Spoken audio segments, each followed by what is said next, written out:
Have you ever been ghosted by someone you were counting on? Today, I'm showing you a coordination strategy that helps you move from just passing along information to getting results. By the end of this video, you will have a 3-step system to make sure your trade partners follow through on their commitments so you can protect your schedule and protect your project's margin.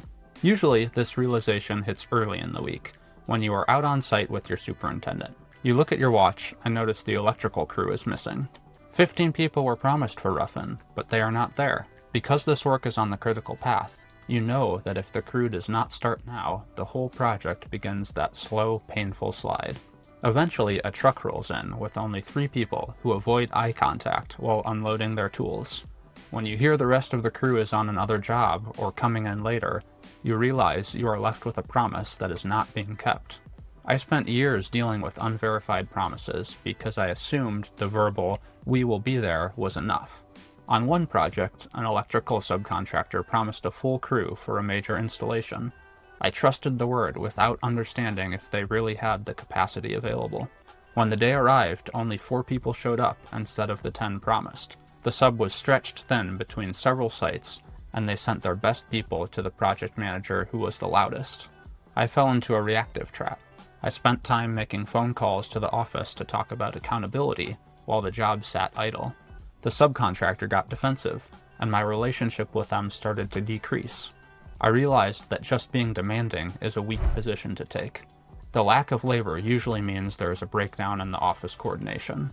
By being frustrated, I was just making it harder for them to fix it. I had to stop just reacting and start solving the problem. My job was not to demand people. It was to find out why they were not there and solve the breakdown before the day was lost. Once I changed my approach, the team worked together to stay ahead of the schedule. When we get overwhelmed with the volume of a project, we can easily fall into a pattern of nagging for people to show up without looking at the bigger picture. We get caught in the day-to-day details and forget that labor follows the path where they can be the most productive. If a sub is letting you down, it is often because their office is disconnected from the field, or you have not built the right partnership yet. You have to move past just relaying excuses and start coordinating the work. Here's a 3-step system to handle these labor issues with clarity.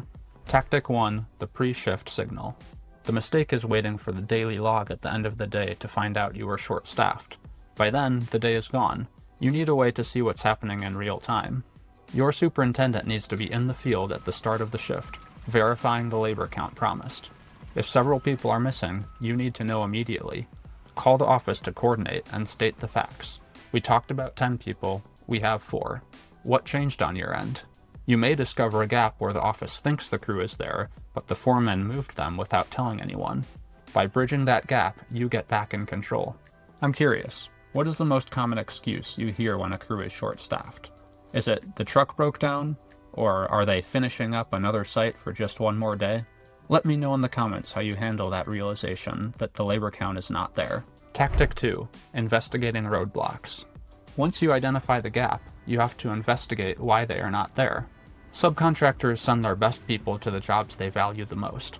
Usually, these are projects where partnerships with the GC and ownership is strong, and where they can make the most money and be efficient. Instead of asking, "Where are your people?" start asking, "What is stopping your people from being here?" Look for the roadblocks. Is the staging area cleared? Are the safety rails in their way? When you help them solve their problems, you become the job they prioritize. This is servant leadership, leading by clearing the path so others can perform. Tactic 3, resolving commitments. The final step is to resolve the future. There is a difference between a social promise and a professional commitment. People use promises to end a phone call, but they use commitments to build. You must explain that their work is the current critical path, and that the whole team depends on them. Focus on the idea that if their count is short, the trades behind them also get delayed. After you explain the situation, you wait. Let the silence put the weight of the decision back on them. This moves the conversation away from a personal argument and back to what the project requires. When you master these conversations, you stay in control of the project. This coordination is your best defense. By writing down these commitments and the problems you have cleared, you create a clear record that protects the project if there are any claims later. Proverbs 18:9 says, "One who is slack in his work is brother to him who destroys." When we lead with order, we aren't just moving the schedule. we are building a better partnership. Solving these problems early means we are protecting the work and the people involved, which is what real leadership looks like. By choosing to partner with our trades to solve these labor gaps, we make the job more successful and efficient. My challenge for you this week: have one commitment conversation. Pick the trade that has been giving you the runaround. Ask what is in their way.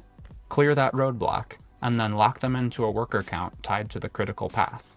If you want to apply this same level of order to your finances, applying a midweek routine to your billing can change everything. I recommend checking out my video on that subject next.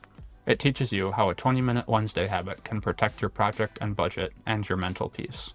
Build with order. I will see you on the next one.